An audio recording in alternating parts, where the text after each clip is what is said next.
Hola nuevamente. En esta mini clase vamos a estudiar los orígenes de la lírica medieval peninsular, ¿verdad? Entonces, hasta ahora hemos hablado del contexto histórico de la Edad Media y de una península más bien caracterizada por el contacto entre diferentes lenguas, comunidades, tradiciones culturales. Entonces ahora vamos a ver cómo esa diversidad aparece reflejada, ¿no?, en la poesía. Y quiero que desde el inicio o el principio, ¿no?, tengamos presente una idea muy importante. Esta poesía no es una poesía silenciosa, ¿no? Eh, o sea, no nació pensando solamente en un lector, perdón, silencioso. Eh, Muchas de estas composiciones estaban vinculadas con la voz, el canto, la música, la memoria, la oralidad. Y a lo largo de la presentación veremos jarchas, muasajas, exegeles, cantigas, villancicos y vamos a observar, ¿no?, cómo cada tradición encuentra formas distintas de expresar esas emociones, ¿no?, que todavía hoy en día, ¿no?, reconocemos como el amor, el deseo, la ausencia y el dolor, ¿no? Entonces vamos a estar viendo hoy un poquito sobre estos tipos de poesía, ¿no?, y las emociones que en cada una de ellas podemos encontrar estos tipos de tema, ¿no? Eh, el objetivo eh, no será simplemente memorizar nombres de formas poéticas, porque eso no es lo que queremos, ¿no? Primero, obviamente, tenemos que comprender qué entendemos por la lírica y por qué este género está tan relacionado originalmente con el canto, la sugestibilidad y la música, ¿verdad?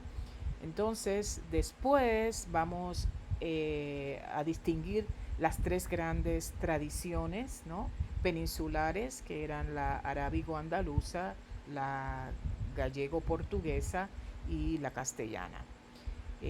También vamos a comparar las diferentes formas, por ejemplo, las diferencias, ¿no?, que existe entre la jarcha, las muasajas, el segel, la cantiga y el villancico, ¿no? Y, y quiero que nos hagamos esta pregunta, ¿no? Donde podamos conectar el contexto con el texto. Y la pregunta es, ¿qué relación existe entre una forma literaria y la cultura que la produce, ¿no? Entonces, este será uno de nuestros primeros objetivos durante esta mini clase, ¿no? Vamos a comenzar con el concepto de la lírica, ¿no? El origen de la lírica está relacionado con la lira, ¿no?, y con una poesía destinada al canto o a la recitación pública, ¿no?, en el pasado. Eso nos recuerda algo muy importante, que durante buena parte de la historia, ¿no?, la poesía y la música estuvieron profundamente relacionadas. La poesía podía ser recitada eh, por una persona, por un coro o acompañada por música, ¿verdad? Eh, y con el tiempo, ¿no?, utilizamos la palabra lírica para referirnos a, a uno de los grandes géneros literarios, ¿no? pero hay una característica que debemos conservar cuando leamos estos textos, y es la importancia de la voz subjetiva, ¿no? En la lírica aparece con frecuencia el yo, ¿no? Que expresa una experiencia íntima, ¿no? Del amor, el dolor, deseo, ausencia, esperanza. O sea, lo que quiere decir que el yo poético va a presentar estos tipos de emociones, ¿no? Así que cuando leamos un poema lírico, una de nuestras primeras preguntas siempre será: ¿quién está hablando y qué emoción intenta comunicar? Entonces eso es muy, muy importante. Vamos a ver ahora los primeros o los rasgos principales de la poesía lírica. Entonces aquí encontramos tres rasgos. Comenzamos con la polimetría. Nos recuerda que, bueno, que podemos encontrar variedad y flexibilidad en las estructuras métricas, ¿no? Entonces no siguen una estructura métrica rígida. Luego tenemos la musicalidad, donde aparece en el ritmo los estribillos, las repeticiones y la relación de estos textos, ¿verdad?, con el canto. Y finalmente tenemos la subjetividad, ¿verdad? Y en esta es la voz que expresa emociones personales, ¿no? Entonces es el yo poético, es una voz íntima que expresa ese amor, ese dolor, ese deseo, esa ausencia, o sea, sus emociones personales. Y quiero que observen cómo estos tres elementos se relacionan. La repetición o el estribillo no son simplemente recursos decorativos, ayudan a crear ritmo, facilitan la memoria y pueden identificar una emoción. Entonces, en la literatura medieval, por tanto, forma oralidad, memoria, y puede intensificar, perdón, una emoción. Eh, Vamos a pasar ahora a la lírica arábigo-andaluza, ¿verdad? Ahora vamos a entrar, ¿no?, a esta otra tradición. El andaluz constituye, como ya creo que les había mencionado, un espacio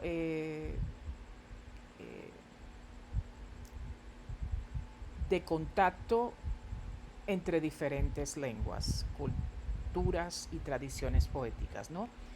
Encontramos comunidades judías, árabes y cristianas. Y encontramos también situaciones de bilingüismos, ¿no?, en la que el árabe convive con variedad de romances, ¿no? Eh, podemos decir que las tres culturas, ¿no?, pues convivían, ¿no?, en ese momento. ¿Y por qué es esto importante en la literatura? Bueno, porque las tradiciones literarias tampoco van a permanecer aisladas, ¿no? Van a convivir entre ellas. Las formas poéticas viajan, ¿verdad? Cambian y se transforman cuando entran en contacto con otras lenguas y con otras prácticas culturales, que es lo que vamos a estar viendo próximamente cuando veamos las diferentes formas poéticas, ¿no? Por ejemplo, la tradición de la casida oriental se relaciona con el desarrollo de nuevas formas estróficas, más breves y musicales, y esto nos permite entender algo que es fundamental para todo nuestro curso, que la literatura española no surge en aislamiento, ¿no? Nace también del contacto, de la circulación y la transformación cultural, o sea que no son entes aislados que entran en contacto, o sea que van a estar presentes todas ellas dentro de la literatura española.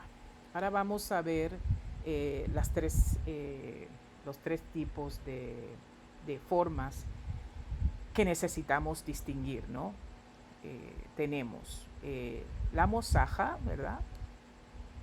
La mozaja. Y la mozaja es una composición estrófica culta, ¿verdad? Y al final de una mozaja, ¿verdad?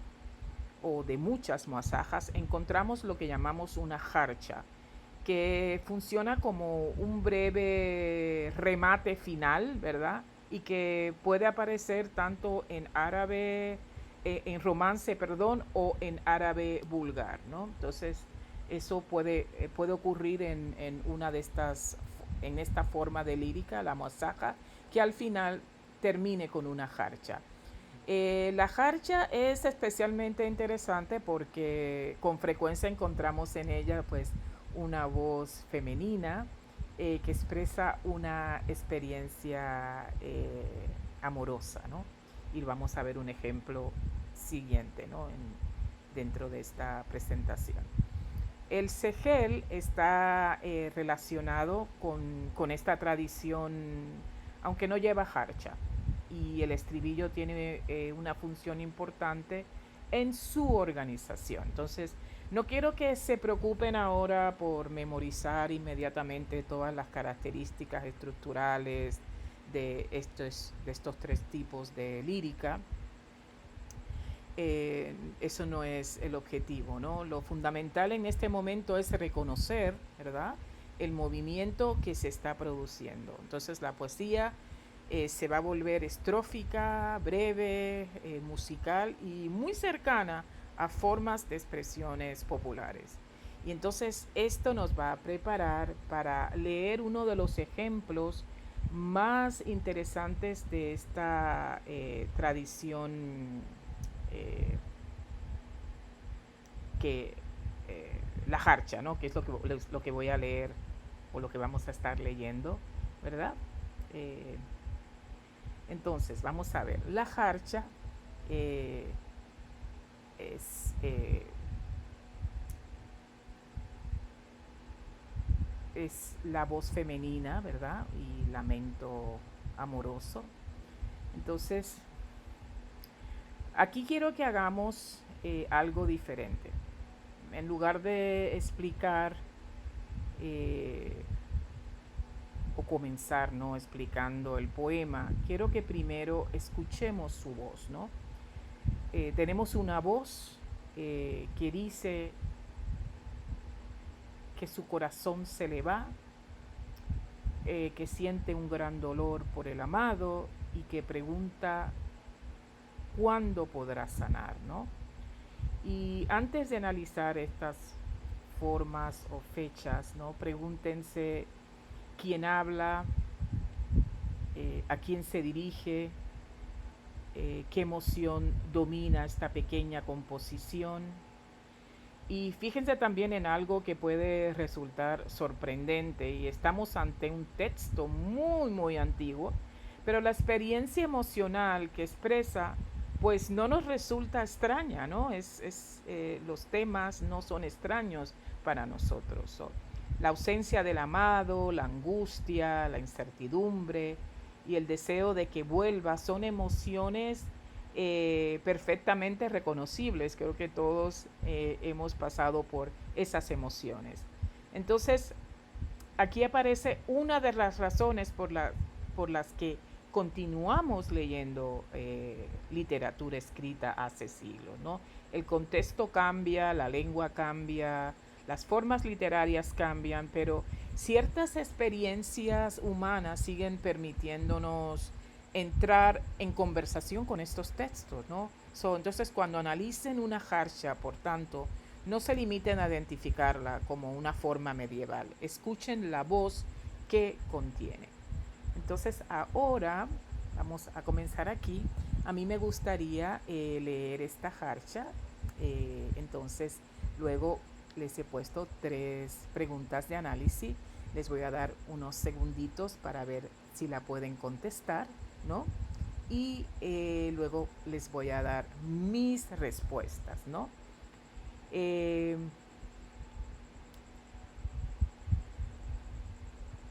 vamos a aquí, vamos a leer. Dice, mi corazón se me va de mí. Oh Dios, ¿acaso se me tornará?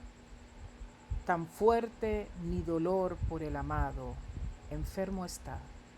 ¿Cuándo sanará? Entonces vamos a ver las preguntas, ¿verdad? De análisis que sabemos ya que es una jarcha, o sea que no tenemos que identificar qué tipo de lírica es. Entonces, lo que quiero que ustedes se concentren es quién habla, a quién se dirige, qué emoción domina. Le estoy dando unos minutitos para que ustedes piensen, ¿no? O reflexionen sobre la jarcha y ya luego entonces pues yo les voy a dar mi, mis respuestas, ¿no? Perdón.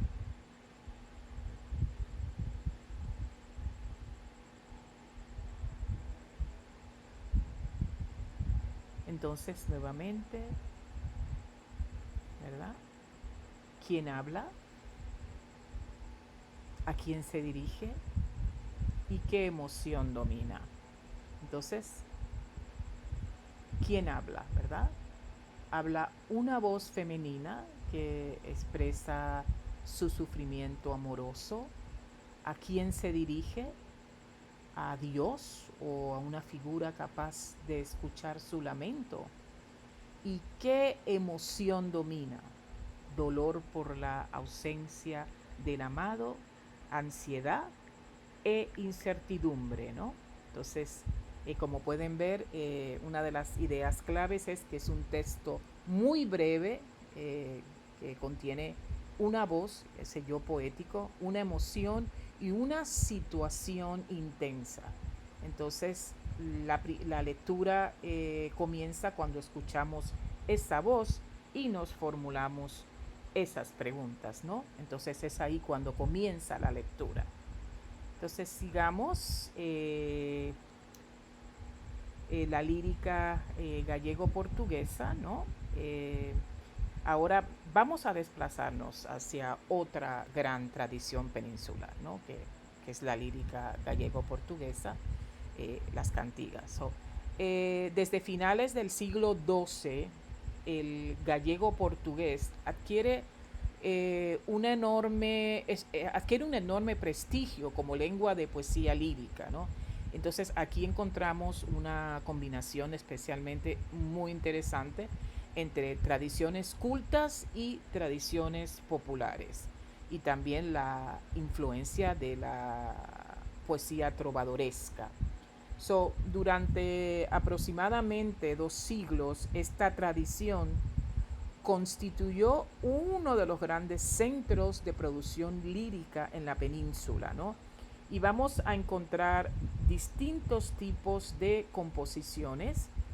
Entre las más importantes están las cantigas de amigo, las cantigas de amor y las cantigas de escarnio o maldecir, ¿no?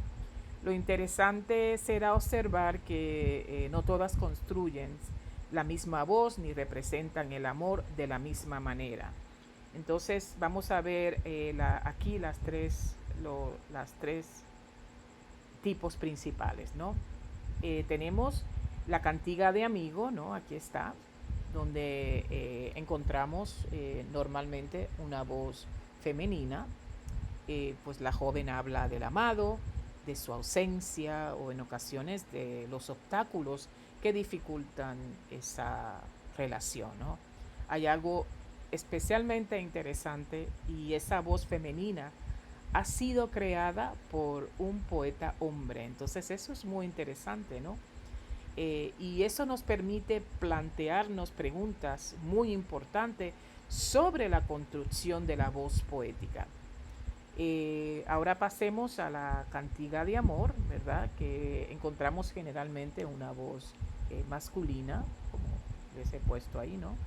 que se dirige a la dama o reflexiona sobre un amor que muchas veces no es correspondido. Y por último tenemos las cantigas de escarnio, ¿verdad? O maldecir, que cambian completamente de registro. Utilizan la sátira, la burla para ridiculizar personas, costumbres o instituciones. Por eso quiero que se queden con la pregunta que aparece aquí en esta diapositiva. ¿Qué cambia cuando cambia la voz poética?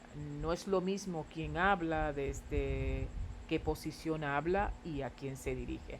Entonces eso lo podemos observar aquí, que los tipos de voz van a cambiar, ¿no?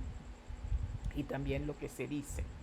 Eh, Ahora vamos a ver la lírica tradicional castellana con los villancicos, ¿no? Ahora llegamos ahora a la tradición castellana y al villancico. Hoy cuando escuchamos la palabra villancico, eh, pues pensamos inmediatamente en una canción de Navidad, ¿no? Eh, pero ese significado es posterior, ¿no? El villancico medieval tiene un origen popular y su nombre está relacionado con el villano, es decir, con el habitante de la villa o del ámbito rural. Suele caracterizarse también por la brevedad, una ornamentación relativamente sencilla, estructuras simples y una presencia muy marcada del estribillo. Y sus temas van a ser muy variados. Amor, ausencia, belleza, deseo, el alba, fiestas, incluso situaciones de matrimonio. Con el paso del tiempo, esta forma se relacionará también con el canto religioso y festivo. Entonces aquí tenemos otro ejemplo de cómo una forma literaria puede transformarse históricamente y adquirir nuevos significados, o sea, de algo que, pues como les acabo de decir, ¿no? Eh, eh, pues que era de origen popular y estaba relacionado con el villano y pues ahora pues son cantos navideños, ¿no? Vamos a ver aquí el mapa comparativo de las formas líricas. Esta diapositiva es muy útil para estudiar porque nos permite, ¿no?, comparar las diferentes formas que acabamos de ver, ¿no? La jarcha, la mozaja, el segel, pues pertenecen a la tradición arábigo-andaluza, ¿no? Aunque cada una tiene una estructura y una función diferente. La cantiga pertenece a la tradición gallego-portuguesa y el villancico, como les acabo de decir, se desarrolla dentro de la tradición castellana. Pero no quiero que utilicen este cuadro simplemente para memorizar columnas, ¿no? Quiero que comparen qué ocurre con la voz, qué ocurre con el amor, ¿verdad? Qué función cumple la repetición, qué relación encontramos entre poesía y música y sobre todo observen la pregunta que aparece al final, ¿no? Cómo se transforma la expresión amorosa cuando pasa de una tradición cultural a otra, ¿no? Entonces esta es una verdadera pregunta de análisis literario. Y ahora el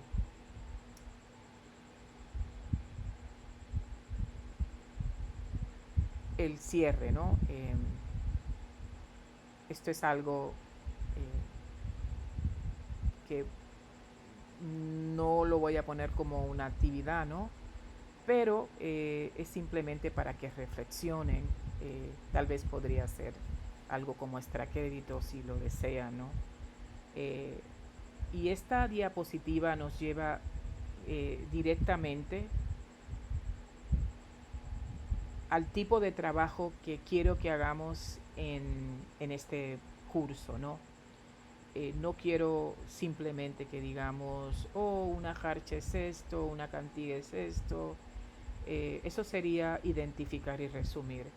Quiero que demos un paso más allá y comparemos. Por ejemplo, cuando comparen dos formas líricas, observen la voz poética, quién habla y desde qué posición emocional. Después observen el tema, qué sentimientos o conflictos dominan. Presten atención a la estructura, qué función tiene la repetición, el estribillo de cierre.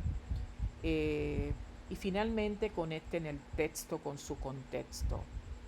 ¿Qué puede revelarnos el texto eh, de una forma poética sobre la sociedad o la tradición cultural que la produce? Ese movimiento de identificar a interpretar es uno de los objetivos fundamentales de nuestro curso. Es poder identificar, pasar de identificar a interpretar. Entonces eso es muy, muy importante. Y tenemos ya, por último, ideas claves, ¿no? Eh, Quiero terminar recordando estas tres ideas, ¿no? Primero, la lírica medieval está profundamente vinculada con el canto, ya se los había comentado, la oralidad y la expresión de subjetiva, lo que llaman el yo poético. Segundo, las diferentes formas que hemos estudiado revelan el contacto entre distintas tradiciones culturales, ¿no? De la península andaluz, la Galicia, Portugal y la de Castilla. Y tercero, textos tan breves como una jarcha, una cantiga, un villancico,